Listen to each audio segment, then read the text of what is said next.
Hello everyone. आज की इस वीडियो में हम लोग जानने वाले हैं एनआईटी पटना के नॉन टीचिंग रिक्रूटमेंट के नोटिफिकेशन के बारे में। दोस्तों, बहुत सारे पोस्ट पे एनआईटी पटना ने एडवर्टीजमेंट जारी किया है। आइए समझते हैं कि किसके लिए क्या क्वालिफ़िकेशन होने वाली है, लास्ट डेट क्या है और अप्लाई करने का प्रोसीजर क्या है। तो सबसे पहले एनआईटी पटना के जब ऑफिशियल वेबसाइट पे हम लोग जाते हैं नॉन टीचिंग रिक्रूटमेंट सेक्शन में, तो आपको जो पोस्ट देखने को मिलती है वो वेरियस पोस्ट है। सबसे पहले जो डिस्कशन है वो है for the post of assistant registrar, assistant librarian, technician, technical assistant, junior assistant और सुपरिटेंडेंट पोस्ट के लिए जो आपका अलग अलग नोटिफिकेशंस आए हैं। असिस्टेंट रजिस्ट्रार के केस में अगर हम इसके नोटिफिकेशन को पढ़ें तो ये इसका पूरा डिटेल होने वाला है। नंबर ऑफ पोस्ट की बात करें तो ये जो है 2 पोस्ट है, कैटेगरी अनरिजर्व है और जो इसका ग्रेड पे होने वाला है वो है 5400। डेट की अगर हम बात करें तो 3 मार्च से लेके 24 मार्च के 5 बजे तक आपको फॉर्म को फिल कर लेना है। इसके साथ ही साथ आपको सेल्फ अटेस्टेड डॉक्यूमेंट और पेमेंट प्रूफ के साथ आपको अपना हार्ड कॉपी भी सबमिट करना है। कहाँ पे सेंड करना है? Registrar NIT Patna, Ashok Rajpath Patna 800005 by speed post या रजिस्टर्ड पोस्ट। तो इसके लिए भी डेट बता दी गई है कि 30 मार्च तक ये पहुंच जाना चाहिए। और भी बहुत सारे वेरियस आपको डेट दिए गए हैं, जैसे ओपनिंग डेट है ऑनलाइन एप्लीकेशन का 3 March, last date of submission of online fee and application 24 March, और हार्ड कॉपी जो आपको जमा करना है सपोर्टिंग डॉक्यूमेंट के साथ, उसके लिए जो डेट है वो 30 मार्च 2026 की रखी गई है। और जो डिटेल इसके लिए पोजीशन से रिलेटेड प्रोसेसिंग फ़ी क्या होने वाली है, तो फ़ी की अगर हम बात करें तो आपका 800 रुपी होने वाला है। वहीं अगर बात करें पीडब्ल्यूडी कैटेगरी के लिए तो इनके लिए कोई भी फ़ी नहीं रखा गया है।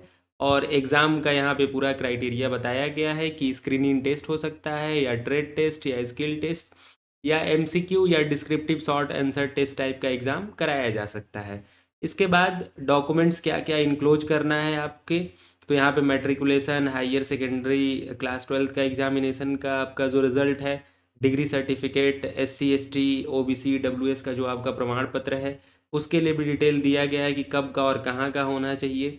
इसके साथ ही साथ वेरियस जो डिटेल हैं आपको इसके नोटिफिकेशन में देखने को मिल जाएगा। यहाँ पे अगर आप देखें तो मैक्सिमम एज जो दिया है वो 35 साल होना चाहिए। ग्रुप ए लेवल की ये पोस्ट होने वाली है असिस्टेंट रजिस्ट्रार।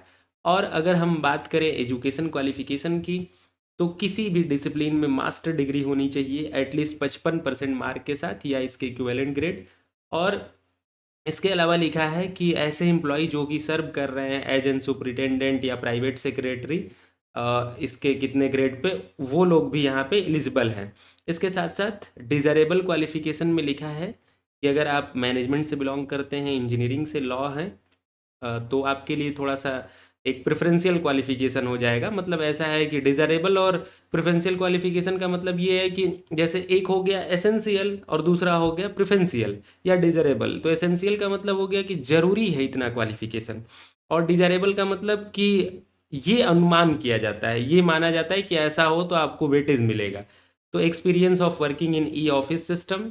इसके अलावा थर्ड पॉइंट लिखा है कि कोई चार्टेड या कॉस्ट अकाउंटेंट है for the post of assistant registrar finance and account. तो ये वेरियस आपके डिज़ायरेबल क्वालिफिकेशन दिए गए हैं। इसके बाद यहाँ पे आपको इसका पूरा नोमेनक्लेचर बता दिया गया है, मतलब कि आपको किस फॉर्मेट में अपने जो भी सर्टिफिकेट हैं उसको प्रोड्यूस करना है। आप बैकवर्ड या ओबीसी या इसके अलावा AWS कैटेगरी से बिलोंग करते हैं। तो अब बात करते हैं हम लोग दूसरे पोस्ट के बारे में। तो ये तो डिस्कशन हो गया आपका असिस्टेंट रजिस्ट्रार के लिए। अब बात आती है असिस्टेंट लाइब्रेरियन की। तो असिस्टेंट लाइब्रेरियन के लिए क्या जानकारी है, इसमें भी जो आपका पोस्ट है वो एक पोस्ट है और ये भी 5400 ग्रेड पे की नौकरी है। बाकी डिटेल लगभग सेम है। और इसके क्वालिफिकेशन पे हम लोग आ जाते हैं सीधे। तो यहाँ पे आप देखेंगे नीचे, तो यहाँ पे स्केल ऑफ पे है। इसके साथ साथ नीचे आप देखें तो एजुकेशन क्वालिफिकेशन लिखा हुआ है। तो मास्टर डिग्री होनी चाहिए लाइब्रेरी साइंस 1, इंफॉर्मेशन साइंस या डॉक्यूमेंटेशन साइंस में एटलीस्ट 60% मार्क्स। और भी डिटेल दूसरा लिखा है कि quantifying in the national level test such as, मतलब आपके पास नेट स्लेट या सेट जैसे एग्जाम का सर्टिफिकेट होना चाहिए। और यहाँ पे डिजायरेबल क्वालिफिकेशन बताया है कि पीजी डिप्लोमा हो लाइब्रेरी ऑटोमेशन एंड नेटवर्किंग में, या इक्विवेलेंट, या इसके अलावा पीएचडी अगर आपने किया है तो भी आपको प्रेफरेंस दिया जाएगा। तो ये डिटेल हो गया आपके ये वाले पोस्ट के लिए, मतलब असिस्टेंट लाइब्रेरियन के लिए। फिर हम लोग डिस्कस करते हैं टेक्नीशियन पोस्ट के लिए। तो टेक्नीशियन पोस्ट के लिए क्या डिटेल होने वाला है, नंबर ऑफ पोस्ट इसमें जो थोड़ा सा ज़्यादा है, मतलब 11 पोस्ट है और अलग अलग कैटेगरी में आपको दिखेंगी। यूआर में 3, EWS 1, OBC non creamy layer में 2, OBC non creamy layer PWD 1, SC ST में 2 2 पोस्ट। और इसका जो ग्रेड पे है वो 2000 के आसपास है, मतलब 2000 ग्रेड पे ही है ये। और इसके अलावा आपने डेट भी देख लिया कि लास्ट डेट 24 मार्च और हार्ड कॉपी को सबमिट करने का डेट 30 मार्च। और वेरियस डिटेल यहाँ पे आपको बताए गए हैं कि किस कैटेगरी को कितना रिलैक्स मिलेगा एज में। इसके साथ ही साथ आपको कौन कौन से डॉक्यूमेंट लगाने हैं इसका डिटेल यहाँ पे दिया गया है। और नीचे अगर आप देखें तो ये पूरा एडवर्टीजमेंट का आपका डिटेल है कि जैसे 10+2 विथ साइंस हो, या 10+2 from a government recognise board with at least इतना मार्क्स, एंड आईटीआई कोर्स हो 1 साल का या हायर ड्यूरेशन का। इसके साथ साथ अगर आप डिप्लोमा इन इंजीनियरिंग है 3 साल वाला तो भी आप एलिजिबल हैं। इसके साथ साथ नीचे कुछ डिजरेबल क्वालिफिकेशन भी बताई गई है कि मेंटेनेंस ऑफ पीसी सर्वर की जानकारी हो, मेंटेनेंस ऑफ डेटा हो, और नॉलेज ऑफ वेब प्रोग्रामिंग हो जैसे C++, जावा, पाइथन। तो ये जो है वो सॉफ्टवेयर के कैटेगरी में अगर आप टेक्नीशियन बनना चाहते हैं तो उसके लिए है। उसी तरीके से हार्डवेयर में अगर आप टेक्नीशियन बनना चाहते हैं तो ये सारे डिटेल हैं इसके।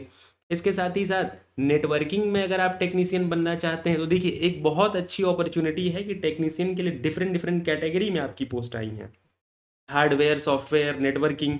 इसके बाद अगर हम देखें तो मटेरियल इंजीनियरिंग में, साथ ही साथ कंप्यूटिंग में, और सीएसई के लिए भी अलग से इन्होंने दिया है टेक्नीशियन की पोस्ट। तो ऐसे करके हमारे पास वेरियस पोस्ट थी टेक्नीशियन के कैटेगरी में। अब जो नेक्स्ट बातचीत आती है वो है टेक्निकल असिस्टेंट के लिए, और ये भी एक बहुत अच्छी पोस्ट है। तो अगर इसका हम लोग नोटिफिकेशन देखें तो कुल इसमें जो होने वाला है वो है 10 पोस्ट। ग्रेड पे की बात करें तो 4200 ग्रेड पे है, बाकी डिटेल लगभग सब सेम ही है। अब इसके बाद अगर हम लोग इसके क्वालिफिकेशन को हम देखें तो क्वालिफिकेशन में आपके पास इसमें मैक्सिमम एज लिमिट जो है वो है 30 साल की। और अलग अलग डिपार्टमेंट से जैसे लिखा है कि relaxable for the department candidate up to 5 year. अगर डिपार्टमेंटल कैंडिडेट हैं तो उनको 5 साल की छूट यहाँ पे मिल सकती है। और यहाँ पे भी अलग अलग डिपार्टमेंट में जैसे सिविल इंजीनियरिंग में ओबीसी नॉन क्रीमी लेयर के लिए 1 पोस्ट, इलेक्ट्रिकल इंजीनियरिंग में, फिर कम्युनिकेशन इंजीनियरिंग में एससी के लिए, फिर यहाँ पे अगर आप देखें तो कंप्यूटर साइंस एंड इंजीनियरिंग में अनरिजर्व की 1 सीट है और एसटी के लिए 1 सीट है।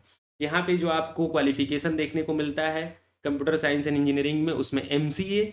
इसके साथ ही साथ डिजरेबल क्वालिफिकेशन में इन्होंने बहुत सारी चीज़ों को मांगा है कि पाइथन, आर, जावा या मैट लैब या C++ में प्रोफिशेंसी हो, इंस्टॉल कर पाएँ अलग अलग प्रॉब्लम को, जैसे कि आपका विंडो से जुड़ी जो प्रॉब्लम है, लाइनेक्स ऑपरेटिंग सिस्टम से जुड़ा प्रॉब्लम जो है, कन्फिगर कर पाएँ कंप्यूटर या सर्वर रिलेटेड जो इक्विपमेंट है, पूरा आपको लैब का मैनेजमेंट करना है। तो ये सारी डिटेल इन्होंने बता रखा है।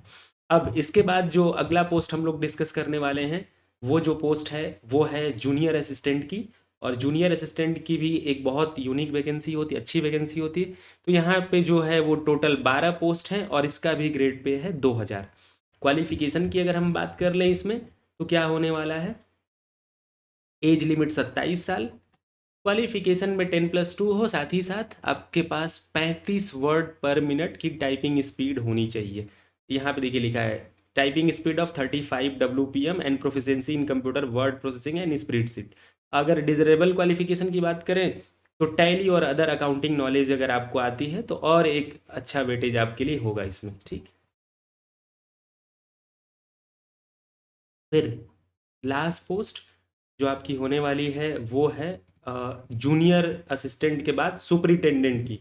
सुपरिटेंडेंट की अगर हम पोस्ट की डिस्कशन को शुरू करें तो यहाँ पे 2 पोस्ट होने वाली है, दोनों ही अनरिजर्व के लिए है। और इसका भी ग्रेड पे जो है वो 4200 है। और लास्ट में अगर आप देखें तो क्वालिफिकेशन इन्होंने बताया है इसमें भी कि या तो फर्स्ट क्लास बैचलर डिग्री हो या इक्विवेलेंट फ्रॉम रिकॉग्नाइज्ड यूनिवर्सिटी, या मास्टर डिग्री हो आपके पास किसी भी डिसिप्लिन में, और नॉलेज ऑफ कंप्यूटर एप्लीकेशन जैसे कि वर्ड प्रोसेसिंग, स्प्रेडशीट और टैली और अदर अकाउंटिंग टूल्स की जानकारी हो। तो ये आपका एनआईटी पटना के तरफ से एक बहुत ही अच्छी अपॉर्चुनिटी है, और जो भी इंटरेस्टेड कैंडिडेट होंगे वो डिफरेंट डिफरेंट पोस्ट के लिए अप्लाई कर सकते हैं। परमानेंट नेचर की सारी वैकेंसी हैं, सेंट्रल वैकेंसी हैं। तो आप सारे नोटिफिकेशन को पढ़ लिए होंगे। उम्मीद है वीडियो पसंद आई होगी। अगर इस वैकेंसी से जुड़ा कोई भी और डाउट होता है तो आप वीडियो में कमेंट करके पूछ सकते हैं। तो आज के लिए इतना रखते हैं। देखने के लिए बहुत बहुत धन्यवाद। जय हिंद, वंदे मातरम।